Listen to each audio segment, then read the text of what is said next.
Sodium thiosulphate secondary standard পদার্থ হওয়ার কারণে এর ঘনমাত্রা নির্ণয় প্রথমে করা হবে। এর জন্য প্রথমে 100 মিলিলিটার ডিস্টিল পানি নেওয়া হয়েছে।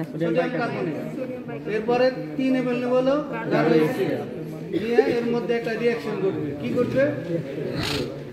এই সেল দেওয়ার সাথে সাথে দেখো হলো যে এটা বুদবুদ আকারে গ্যাস বের হচ্ছে। এখানে কি তৈরি হবে আমরা বলছি। পটাশিয়াম ক্লোরাইড হবে, ক্রোমিয়াম ক্লোরাইড হবে, পানি হবে, আয়োডিন হবে। এই আয়োডিন হওয়ার সাথে সাথে এটা কিন্তু ঢেকে আমাদেরকে 5 মিনিট রেখে দিতে হবে অন্ধকারে। আর এখানে আরেকটা কথা বলি, এই সেল যদি যোগ না করতাম এই বিক্রিয়াটা হতো না। তার কারণ পটাশিয়াম ডাইক্রোমেট আর পটাশিয়াম আয়োডাইড এরা শুধু বিক্রিয়া করে না, এরা বিক্রিয়া করার জন্য অম্লীয় পরিবেশ লাগবে, এই সেল লাগবে। আর এখানে সোডিয়াম কার্বনেট কেন যোগ করেছি এই প্রশ্নের উত্তর আমি ওখান থেকে দিয়ে আসছি।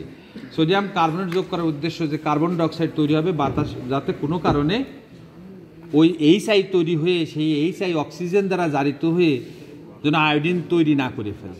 এই জন্য প্রথম ধাপে আমরা যখন এই 100 ml এর মধ্যে আমরা কি যোগ করছি, সোডিয়াম কার্বনেট বা সোডিয়াম বাইকার্বনেট যোগ করছি কিনা, যাতে ভিতরের পরিবেশটা কি থাকে, কার্বন ডাইঅক্সাইড দ্বারা ভরপুর থাকে। ভরপুর থাকা মানে হচ্ছে কার্বন ডাইঅক্সাইড একটা অম্লীয় পরিবেশনা, ক্ষারীয় পরিবেশনা, একটা নিরপেক্ষ পরিবেশ সৃষ্টি করতে পারে। আর অক্সিজেন কি করে, এইচআই যে এইচআই তৈরি হয়, পটাশিয়াম আয়োডাইড আর এইচসিএল বিক্রিয়া করে এইচআই তৈরি হয়, কিছুটা তৈরি হয়। ওই এইচআই আবার অক্সিজেন দ্বারা জারিত হয়ে কি হয়ে যায়, পানি প্লাস আয়োডিন হয়। লেখাইছি না ক্লাসে, মনে আছে তো?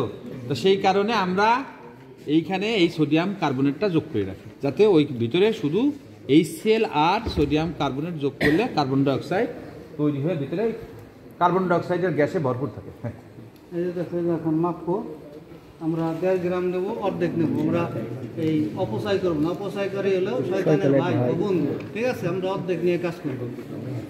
এই যে আমরা কাগজ নিলাম, এবারে এই যে 0 টান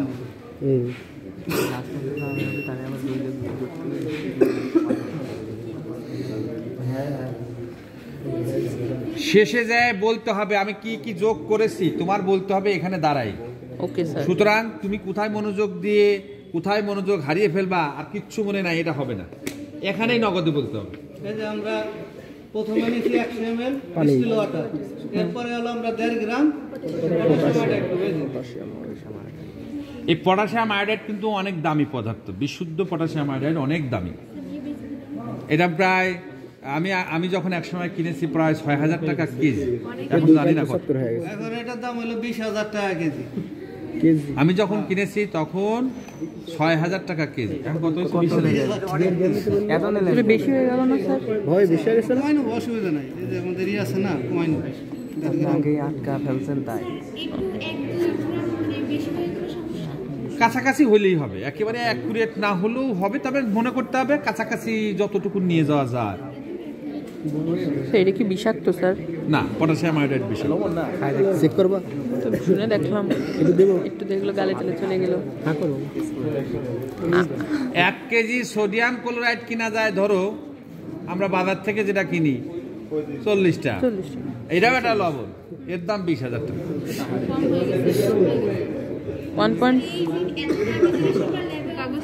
1 খাবার হিসেবে ব্যবহার করা যায় না, না বেশি হয়ে গেছে। খাই দেখতে পারে কেমন, খাই দেখতে পারে 5 একদম মিলে গেছে। থাক, এটুকু থাক। পটাশিয়াম আয়োডাইড এমন একটি লবণ, পানিতে অতিমাত্রায় দ্রবণীয়। কয়েকটি যৌগ পানিতে অতিমাত্রায় দ্রবণীয়, যেমন ammonium chloride, silver nitrate, potassium iodide পানিতে অতিমাত্রায় দ্রবণীয়, মিশে গেল এবং দ্রবীভূত হয়ে গেল। Very good. পটাশিয়াম আয়োডাইড সম্পূর্ণরূপে পটাশিয়াম আয়ন আর আয়োডাইড আয়নে কনভার্ট হয়ে গেছে। ভেরি গুড লবণ। এখন আমরা এই যে সোডিয়াম বাইকার্বনেট দিতে হবে 1 গ্রাম। এই সোডিয়াম বাইকার্বনেট কেন নিচ্ছি, মানে এর মধ্যে কার্বন ডাইঅক্সাইড যাতে না হয় তৈরি হবে। কখন তৈরি হবে? এইচসিএল দেওয়ার পরে, কিন্তু এখনই না। স্যার তাহলে স্যার এটা পর্যায়ক্রমিক মিশাতে হবে স্যার? হ্যাঁ, পর্যায়ক্রমিক কিন্তু তুমি মিশাবে, এইচসিএল তার পরেই মিশাবে। এটা আমরা সোডিয়াম বাইকার্বনেট যোগ করছি। সোডিয়াম বাইকার্বনেট খাবার সোডা, আর সোডিয়াম কার্বনেট কাপড় কাঁচা সোডা।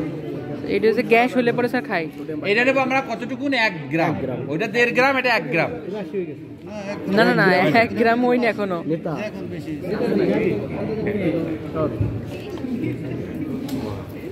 ধরো তো একটু, তোর হাত ছড়া, তোর হাত ছড়া একটু বেশি আছে। সেটা তো আমাদের মেপে মেপে দেওয়া হবে, তাই না? স্যার আমাদেরই মাপতে হবে। তোমাদের টুপলা টুপলা করে অনেক সময় আমরা সহজ করে দেই, যাতে তোমাদের অপচয় নষ্ট না হয় বলে দেই, সেভাবে তোমরা সাপ্লাই নেবে। এটাই ভালো। আচ্ছা, এখন এইটা দিব, এটার সাথে এইটার কোনো রিয়াকশন হবে না, কোনো রিয়াকশন হবে না।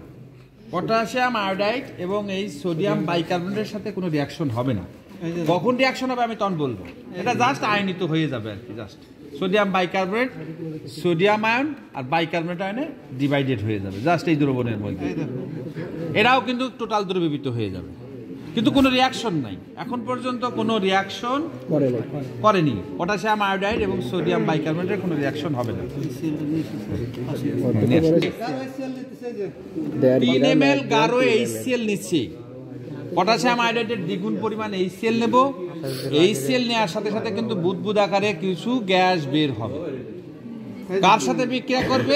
HCl সোডিয়াম বাইকার্বনেটের সাথে বিক্রিয়া করবে। আমি ওখানে বোর্ডে লিখেছিলাম সোডিয়াম ক্লোরাইড যোগ কার্বন ডাই অক্সাইড যোগ পানি হবে। এই যে দেখো, এই যে দেওয়ার সাথে সাথে সেই সোডিয়াম বাইকার্বনেট বিক্রিয়া করে ভিতরে ফাঁকা জায়গায় শুধু কার্বন ডাই অক্সাইড তৈরি করবে, অক্সিজেন বের হয়ে যাবে। দেখো অনেক গ্যাস তৈরি হচ্ছে, এই গ্যাসটা মানে হলে ভিতরে কোনো অক্সিজেন নাই, oxygen pass, carbon die oxide পরিবেশ সৃষ্টি করা হয়েছে। এই কার্বন ডাই অক্সাইড সৃষ্টি হওয়ার জন্য HCl আর পটাশিয়াম আয়োডাইড থেকে যদি HI তৈরিও হয়, পটাশিয়াম আয়োডাইড আর HCl এর বিক্রিয়া থেকে HCl তৈরিও হয়, HI তৈরিও হয়, HI কিন্তু অক্সিজেনের সাথে বিক্রিয়া করতে পারবে না। জি স্যার, যেহেতু অক্সিজেন নাই। ওকে, এখন আমরা যোগ করব কি? Potassium dichromate. কয় মিলি? 10 মিলি। তার ঘনমাত্রা কিন্তু 0.1 ml। যোগ করার সাথে সাথে ওই বড় বিক্রিয়াটা হবে।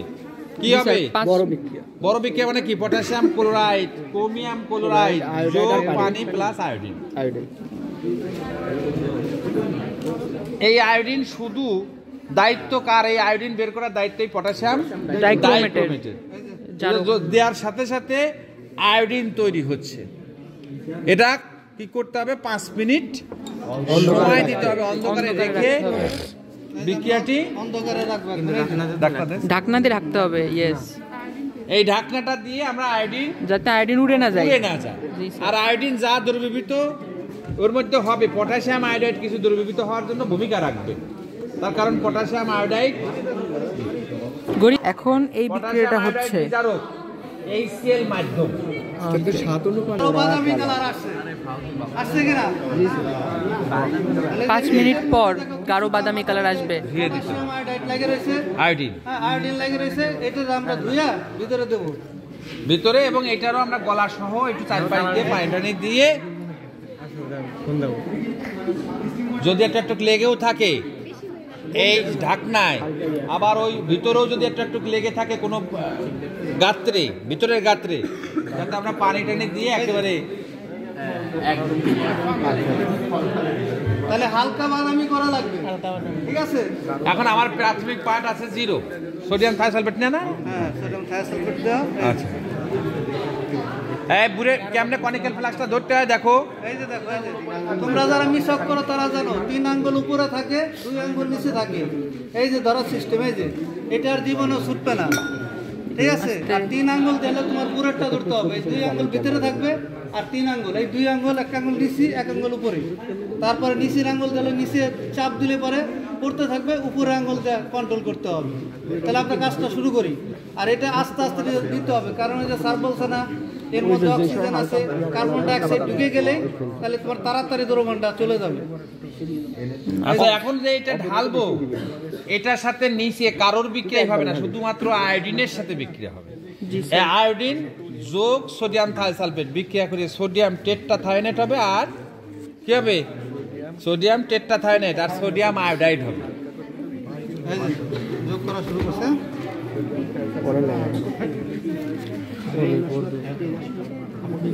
এটা কিন্তু আমরা- আস্তে আস্তে করতে হবে, এটা বেশি জাকি দেওয়া যাবে না। এই সোডিয়াম থায়োসালফেট আর হচ্ছে নিচের দ্রবীভূত আয়োডিন বিক্রিয়া হচ্ছে, বিক্রিয়া হলে সোডিয়াম আয়োডাইড যোগ সোডিয়াম টেট্রাথায়োনেট হচ্ছে Na2S4O6।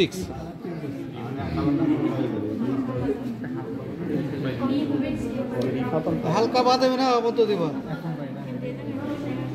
দেখো হালকা হইতেছে কিনা, হ্যাঁ হ্যাঁ আর একটু হালকা হবে। এই হালকা কেন হচ্ছে? আয়োডিনের পরিমাণ আস্তে আস্তে কমে যাচ্ছে, দ্রবীভূত আয়োডিনের পরিমাণ কমে যাচ্ছে। সোডিয়াম থায়োসালফেট যায় আয়োডিনের সাথে বিক্রিয়া করছে না, ধীরে ধীরে আয়োডিনের পরিমাণ যখন ওর মধ্যে কমে যাচ্ছে সেই জন্য ওটা হালকা হচ্ছে। হালকা হয়ে গেলে না তারপরে আমরা কি দেব, কি দেওয়ার কথা আছে? এই দেখো হালকা হয়ে গেছে না? আচ্ছা, এর ভিতরে আমরা স্টার্চ, স্টার্চ দেবো, 1 ml স্টার্চ দেবো। এই যে দেখবা, উঁচু করে দেখো। এটা আবার দেখা যাবে না। এই যে দেখো, এই যে হালকা, এটাকে বাদামি বলি আমরা। হালকা দেখা যাচ্ছে। এই হালকা বাদামি কালার হওয়ার পরে স্টার্চ দেব। এখন এখানে একটু কথা বলি, স্টার্চ কেন আমি যোগ করলাম? স্টার্চ যোগ করবো যে আয়োডিন আছে কি আছে, এবং আছে বলতে তো এই হালকা বাদামি আছে হওয়া তো। মানে আরো আয়োডিন আছে। জি স্যার এই অবস্থায় স্টার্চ আর ওই আয়োডিন কি হয়ে যায়? এই নীল কালার, গাঢ় নীল কালার।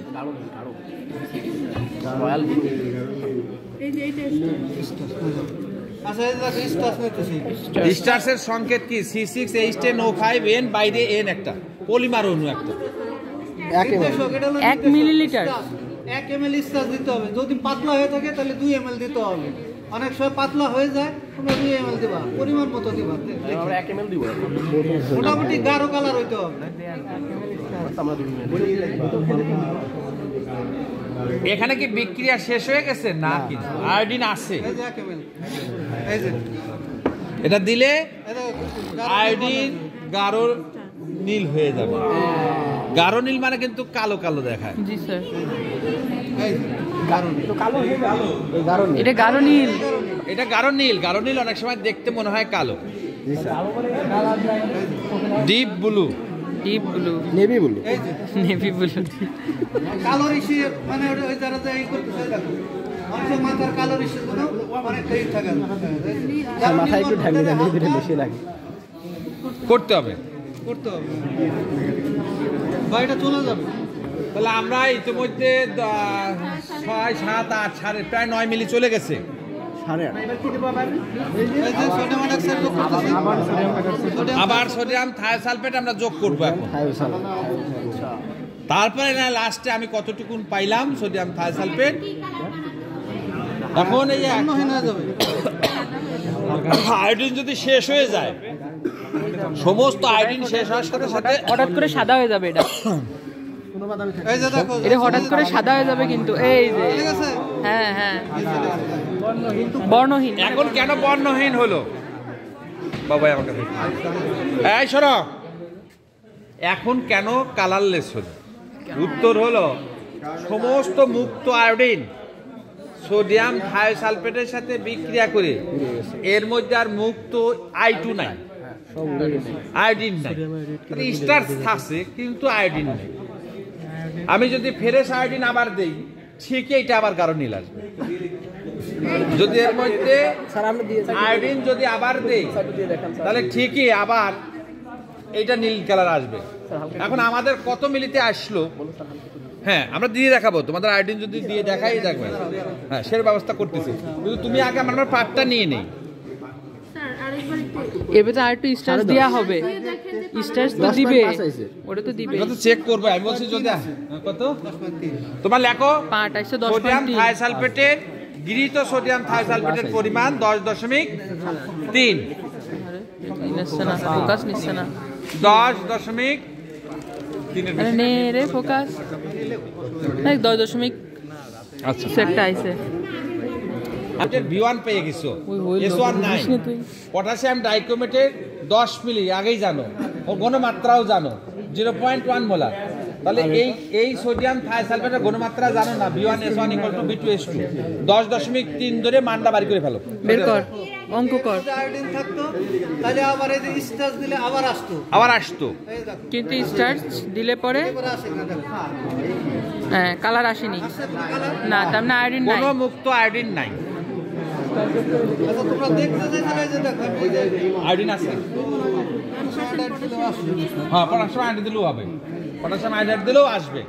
দেখো পটাশিয়াম আয়োডাইড দিলে ওই যে পটাশিয়াম ডাইক্রোমেট যদি এতটুকু থাকে ওইটা আবার আয়োডিন তৈরি করবে, নীল কালার আসতে সহযোগিতা করবে। হ্যাঁ পটাশিয়াম ডাইক্রোমেট লাগবে, পটাশিয়াম ডাইক্রোমেট দিয়ে দিলে আবার ঠিকই আসবে।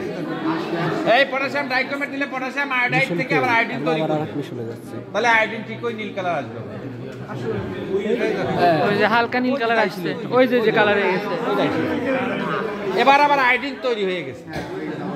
স্যার আমাদের হিসাবে তো লেখাই তো আছে।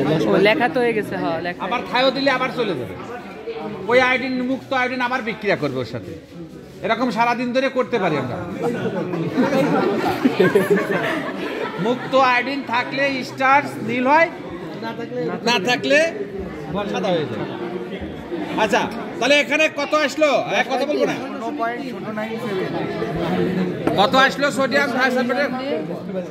H2 এর মান বের করবি 0.097। হ্যাঁ এখন আমরা দ্বিতীয়টায় চলে যাই। ফার্স্ট ধাপ শেষ। ফার্স্ট ধাপে আমরা এই সোডিয়াম থায়োসালফেটের আজকের ঘনমাত্রা আছে 0.09 না 0.0। আচ্ছা আমরা দ্বিতীয় ধাপ যেটা নাকি তোমাদের 0.097 m। এটা গুণমাত্রা নির্ণয় করতে মান নাই, আসল নাম্বার কিন্তু এখানে লুকানো ওটা দিয়ে দিলেই তো হয়। জানা দ্রবণ দ্বারা অজানা দ্রবণের ঘনমাত্রা যখন বাইর করবা এইটা হলো তোমার নাম্বার। সরি, সোডিয়াম থায়োসালফেটের সবার ঘনমাত্রা কি এক বেরোবে? কত বড় জানা দ্রবণ দ্বারা আজকে যদি একই পাত্র থেকে দিয়ে থাকে একই রকম, তাহলে কিন্তু কোনো নাম্বার পাবা না।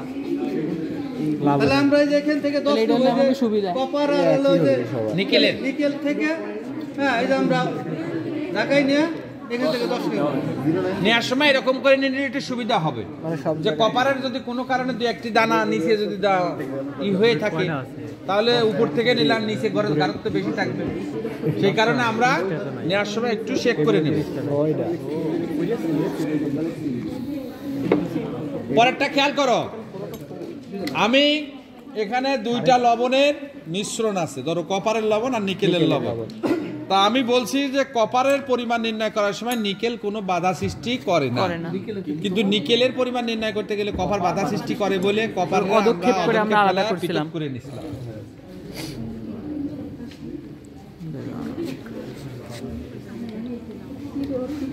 ধুয়ে নিতে হবে আমাদের, আমরা তো ওইরকমই কাজ করি। আমরা দুইটা তো নিয়ে নিয়ে জানি মেলে না। একলে মিলে যায়। এটাতে 100 করাই ছিল আগে, এই এটা তো নিয়ে নিয়ে কাজ করছিলাম, করছি। ধর একটা স্যাম্পল দিয়েছিলাম, পানি দিয়ে 100 মিলি করে নিই। 100 করে নিবা। এখন তো আর 100 করার কোনো কারণই নাই, কালকে আমরা করছি। কালকে করছি, হ্যাঁ। এটা একটু সামনে রাখেন। না না এটা আলাদা আলাদা পাত্র, ওটা সাইজ দিলে ওটা সোডিয়াম থায়োসালফেটের ঘনমাত্রা বের হয়ে যায়। তোমাদের স্যাম্পল দেওয়া হবে, সেখান থেকে তোমরা পানি দ্বারা 100 করবা, 100 করে এখান থেকে ঝাঁকাবা। না ঝাঁকাই নিলে কপারটা বেশি আসবে, নাহলে নিকেলটা বেশি আসবে।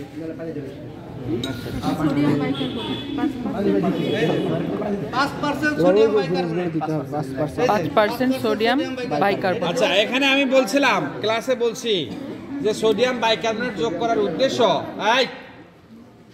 সোডিয়াম বাইকার্বনেট কিন্তু এই কপারের সাথে, এই কপারের লবণের সাথে বিক্রিয়া হবে। এখানে কপার কার্বনেটে রূপান্তর করবে, হালকা একটা নীল হালকা হালকা করে অদক্ষেপ করবে, হালকা কপার কার্বনেট হয়ে যাবে সোডিয়াম বাইকার্বনেট যোগ করলে। হ্যাঁ কপার কার্বনেট হয়ে যাবে এবং এটা ক্ষারীয় হয়ে যাবে, এবং পরিবেশটাও কিন্তু হালকা ক্ষারীয় হবে। ফোটায় ফোটায় যোগ করবা, যতক্ষণ পর্যন্ত গাঢ় ওই যে নীল বর্ণ না, ওই যে একটু মনে হয় ছোট ছোট দানা দানার মতো একটু হইছে যে আর একটু দেওয়া লাগবে। এই দেখো এইটার এটা কি এক? এই যে এক কি না? না তাহলে এটা কি ক্ষারীয় হইছে? ওই পেস্টের কালার হয়ে গেছে। ওই ক্ষারীয় হয়েছে এবং কপার কিছুটা কপার কার্বনেটে কনভার্ট হয়ে গেছে। আচ্ছা এরপরে আমরা এটার অ্যাসিডিও করব। এই যে অ্যাসিটিক অ্যাসিড দেবো ফোটায় ফোটায়, যখন এটা অ্যাসিডিও হয়ে যাবে তখন আমরা দিয়ে বন্ধ করব। বেশি দিলে, বেশি অ্যাসিডিও হলে তখন আমার ক্ষার লাগবে বেশি, তাহলে বেশিও দেওয়া যাবে না। ফোটাই ফোটাই যোগ করব। ফোটায় ফোটায় অ্যাসিটিক অ্যাসিড দেওয়া লাগবে। বইতে লেখা আছে গ্লেসিয়াল অ্যাসিটিক অ্যাসিড। এটা গাঢ় স্যার। এটা তো গ্লেসিয়াল অ্যাসিটিক অ্যাসিড মানে হচ্ছে অ্যাসিটিক অ্যাসিড একটা গাঢ় দ্রবণ। ওকে, এটা স্যার নতুন কালার কি হবে? না, ওই কালারটাই থাকবে, নীল কালারই থাকবে। এই যে সাদা সাদা সাকটা সাকটা দেখা যাচ্ছে না, ওই সাকরাটা চলে যাবে। চলে যাবে। ও অর্থাৎ কি হবে, কপার অ্যাসিটেটেড লবণ হয়ে যাবে, CH3COO হোল টু সি। পরিবর্তন হয়ে গেছে না, অ্যাসিড হয়ে গেছে না। হ্যাঁ, তাহলে এখন এটা অ্যাসিড হয়ে গেছে। সাদা সাদা যে দানা ছিল এটা চলে যাবে। 10 ml 10% পটাশিয়াম আয়োডাইড যোগ করব। এখন এই যে একটা কথা এখানে আছে, এই পটাশিয়াম আয়োডাইড যোগ করার সাথে সাথে সকল কপার কিউপ্রাস আয়োডাইড হবে, আর পটাশিয়াম আয়োডাইড থেকে আয়োডিন নির্গত করবে, আর কি করবে, আর একটা কি হবে, পটাশিয়াম কার্বনেট হবে বা পটাশিয়াম সালফেট হবে। তো আমরা এর মধ্যে পটাশিয়াম আয়োডাইড দিয়ে আমরা 2 মিনিট অন্ধকারে রেখে দেব, ওইটাও পরিপূর্ণ বিক্রিয়া হওয়ার জন্য 10 ml দিব। 10 ml পটাশিয়াম দেওয়ার সাথে সাথে কিন্তু বাদামি আয়োডিন তৈরি হয়, বাদামি কালার হবে। হ্যাঁ, বুঝলাম। হ্যাঁ, ডেকে রাখেন, এই যে ডাক্তার ডাকুন। এই যে ডাকনা আছে, এই যে আমরা এখন 5 মিনিট অন্ধকারে রাখবো। ওকে, এই যে 5 মিনিট রাখলে তো সমস্যা নেই, আরো ভালো হয়। 5 মিনিট আছে না। এখানে প্রচুর পরিমাণে এখন আয়োডিন তৈরি হয়েছে। কোথায়? এই পাত্রের মধ্যে। আরে থাকি, ওতে কিছু হবে না। ধুয়ে নেবো। এই যে আরে ওতে কিছু হবে না, সমস্যা নেই। ভাঙা লাগবে। এই যে আশপাশটাও আমরা কি করে নেব। শুরু করেছে এই পাইজ আসবে। স্যার বেশি পানি দিলে তো সমস্যা নাই। না না, পানি মিশিয়ে 4-5 ধুয়ে নেবে। ও আচ্ছা, কতটুকু দেওয়ার দরকার, বেশি দিলেও সমস্যা নাই, তার কারণ আমার কপার যা আছে আছে। এটা কি করতে হবে, গাঢ় বাদামি, এটা হালকা বাদামি করতে হবে, ঠিক আছে, আর দূরত্ব আছে। এবার একটু শোনো, আমরা যে এই সোডিয়াম থাইসালফেট জানবো, আগের সোডিয়াম থাইসালফেট আর এখনকার সোডিয়াম থাইসালফেটের মধ্যে পার্থক্য হলো, আগেরটার ঘনমাত্রা জানা ছিল না। আগে যখন আমরা টাইট্রেশনটা করেছি পটাশিয়াম ডাইক্রোমেট সালফিউরিক অ্যাসিড, ওর মধ্যে আমরা পটাশিয়াম এই দিয়ে আয়োডিন বের করেছিলাম, তখনকার সোডিয়াম থাইসালফেট আর এখনকার সোডিয়াম থাইসালফেট এক না। এটা হলো ভূমিষ্ঠ হওয়ার পরে কিছুদিন পরে যে শিশুর নাম দিতে হয়েছে, আর আগে হলো এটা হলো ভূমিষ্ঠ হয়েছিল, নাম হয়নি, তখন নাম দেওয়া হয়নি, ঘনমাত্রা জানা না। এখন আমরা ঘনমাত্রা জানি। এখন আমরা এইটার সাহায্যে এই যে এর মধ্যে ঢালবো, ঢালার পরে যখন ওই যে একই রকম স্টার্চ নিব, সব কিছু একই রকম করব, সব আয়োডিন যখন শেষ হয়ে যাবে তখন বিক্রিয়া শেষ। ঠিক আছে, তখন কপারের পরিমাণ কিভাবে সেটা এখানে হালকা করতে হবে। এই যে দেখো, এই বাদামিটা হালকা করব, হালকা বাদামি হবে, ততক্ষণ পর্যন্ত ঢালতে থাকবো, তারপরে স্টার্চ দিব। তারপরেও আবার একটা জিনিস আছে, অ্যামোনিয়াম থায়োসায়ানেট দিতে। এখন কি বিক্রিয়া হচ্ছে, cuprous iodide, iodine, copper iodide, iodine আর পটাশিয়াম সালফেট। Potassium sulphate. ধরো কপার সালফেট যদি থাকে, পটাশিয়াম সালফেট। হ্যাঁ হ্যাঁ হ্যাঁ, প্রত্যেকটা যোগই হচ্ছে। না আগে স্টার্চ না? স্টার্চ দেবো, স্টার্চ দিয়ে এটারে গাঢ় নীল করতে হবে। এরপর হালকা নীল বর্ণ হওয়ার পরে এরপর আমরা অ্যামোনিয়াম থায়োসায়ানেট দেবো 10%। এই যে এখন আমাদের 1 মিলি এখন এর মধ্যে আমরা স্টার্চ স্টার্চ দিলে যোগ যে করতে আয়োডিন হবে, বাকি আছে, পটাশিয়াম এখন তো অনেক যোগ করে আয়োডিন হালকা আছে, করতে হবে। সেই আয়োডিন এই স্টার্চের সাথে স্টার্চের উপস্থিতিতে আয়োডিন নীল কালার হয়ে যাবে। 1 মিলিলিটার। এই যে 1 মিলি গাঢ় নীল, আবার এই যে গাঢ় নীল বর্ণ হয়েছে। yes। হালকা হলে আর একটু দিতে হবে। এই গাঢ়ই হয়েছে। দেন এরে বাইরে পড়ে গেছে। নষ্ট একটু টাকাই কত কিছু। এই স্টার্চ কিন্তু এক প্রকার ভাত। জি স্যার, এরে বুঝছো? স্যার এই যে লেবু আয়োডিন দিয়েছে, এটা একটা পরীক্ষা করার আছে, টিভিতে দেখায় তো আগে। এই যে একটু গাঢ় করলাম, রাতের মার নিয়ে পুরোপুরি গাঢ় হয়েছে না। আর ওই যে দিত না লবণ নিতে হবে, এই যে লবণে আয়োডিন আছে নাকি একটা পরীক্ষা করতে আগে, টিভিতে দেখায় তো। এই যে হালকা হালকা নীল বর্ণ হবে, এরপরে আমি অ্যামোনিয়াম থায়োসায়ানেট যোগ করব। অ্যামোনিয়াম থায়োসায়ানেট হালকা করার পরে অ্যামোনিয়াম থায়োসায়ানেট কেন দেব? বলছিলাম যে কিউপ্রাস আয়োডাইডের সাথে কিছু আয়োডিন লেগে থাকতে পারে, ওই আয়োডিন বিমুক্ত করার জন্যই অ্যামোনিয়াম সায়ানাইড, অ্যামোনিয়াম থায়োসায়ানাইড। ও থায়োসায়ানাইড। এর ভিতরে আমরা হালকাই দেবো, এই যে 10%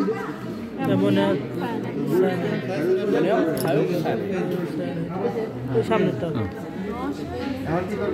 10 ml দেবো অ্যামোনিয়াম থায়োসায়ানাইড। এটা কিউপ্রাস আয়োডাইডের সাথে যদি কোনো কারণে আয়োডিন স্যার লেগে থাকে, এটা তো স্যার অ্যামোনিয়াম সায়ানাইড, অ্যামোনিয়াম থায়োসায়ানাইড এটা কি? থায়োসায়ানাইড। 10 ml দিলাম, এই যে 10 ml। আবার ইতো করতে হবে। ও বলছিলাম যে cuprous iodide iodine plus potassium sulphate তৈরি হয়, কিন্তু কিউপ্রাস আয়োডাইডের সাথে কিছু আয়োডিন লেগে থাকতে পারে তার গায়ে, বিমুক্ত ওর থেকে করার জন্য। বিমুক্ত করার জন্য অ্যামোনিয়াম থায়োসায়ানাইড যোগ করা।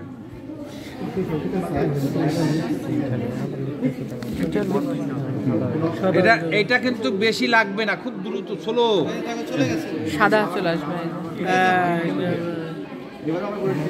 কালকে ছিল 5 আজকে আসে 7:30। এখন আমরা স্টার্চ দিয়ে দেখি ওর গণমাতা চেঞ্জ হয়ে গেছে না একদিনে। আয়োডিন নাই বলেই তো এরকম নীল বর্ণহীন হয়ে গেছে। জি স্যার। আছে? নাই নাই নাই, তাহলে আইডি নাই। আচ্ছা দেখে আমরা একটু খাতাটা দে, একটা খাতাটা দে স্যারের কাছে, একটা খাতা দে। তোর খাতাটা দিলি দেখে স্যার করুক। 5 6.5 আছে। এনে সকলের মনোযোগ দেই, আমার কথা একটু শুনলেই ক্লিয়ার হয়ে যাবে। আমাদের লাগলো কতটুকু? 6.5 মিলিলিটার 6.5 মিলিলিটার কি লেগেছে? সোডিয়াম থায়োসায়ানাইড। এর ঘনমাত্রা বের করে রাখছিলাম কত? 0.097 নরমালিটি। হ্যাঁ এটা রাখছিলাম না? জি স্যার। আমার লেগেছে 6.5 মিলি। তাহলে আমরা একটা সূত্র জানি, S1V1। না ওটা না, ও স্যার ওইটা হ্যাঁ 1 মিলিলিটারে যে এরকম লিখবো 2 মোল। আগে 1 মিলিতেই বুঝাই দেই। 1 মিলিলিটার না 1 নরমাল সোডিয়াম থায়োসালফেট 63.5 দ্রবণ ইকুইভ্যালেন্ট 63.5 গ্রাম কপার। এগুলো 1000 মিলি। এখন ধরো আমরা এই সূত্রের আলোকে আমি যদি সেট করতে চাই, তাহলে 1 মিলি কত? 63.5 ভাগ হলো 1000, 1000 7 কত 6.5 মিলি লাগবে, 6.5 মিলি এবং 0.09। সবই কি উপরে যায় না? জি স্যার। গুণ হবে 6.5 উপরে যাবে, 0.09 ও কিন্তু উপরে যাবে। তারপরে তাহলে কি হলো, ফলাফল কি দাঁড়ায়? 63.5 গুণন 6.5 গুণন 0.09 ভাগ 1000। এটা ক্যালকুলেশন করো তো কেউ। ক্যালকুলেশন করলে কপারের পরিমাণ বের হলে এটা হলো 10 মিলির মধ্যে। এই যে লাস্টে 10 গুণ করতে হবে। এটা তো 10 মিলিলিটার নেওয়া হয়েছে, 100 মিলিলিটার হিসাব করা লাগবে। এখন এটা ফলাফল পাইলা, ফলাফল কত আসে বলো? ক্যালকুলেশন করো। 63.5 গুণন 6.5 গুণন 0.09 ভাগ 1000। 63.5 গুণন 6.5 গুণন 0.09 ভাগ 1000। 0.09 কিন্তু 0.09 আমরা বের করে রাখছি। হ্যাঁ হ্যাঁ জি স্যার, ঘনমাত্রা বের করেছিলাম হ্যাঁ। সোডিয়াম থায়োসালফেটের। 0.037 গ্রাম কপার। ওকে এটা কতটুকুনের স্যার মধ্যে পাইলাম? 10 মিলিলিটারে। এখান থেকে ইনিশিয়ালি নিছিলাম 10। জি স্যার। তাহলে 10 গুণ করলে কি হবে? 10 গুণ 1 পয়েন্ট এই পাশে চলে আসবে, তাহলে 0.3 হবে। একটা হবে 0.37 গ্রাম। তার মানে আমার স্যাম্পলের মধ্যে, এই খেয়াল করি, এই স্যাম্পলের মধ্যে কপার আয়নের পরিমাণ হচ্ছে 0.37 গ্রাম। ঠিক আছে? জি স্যার। এই কাজটি আমরা সমাপ্ত করলাম। ঠিক ওকে আছে স্যার, থ্যাংক ইউ স্যার। আগামী দিনে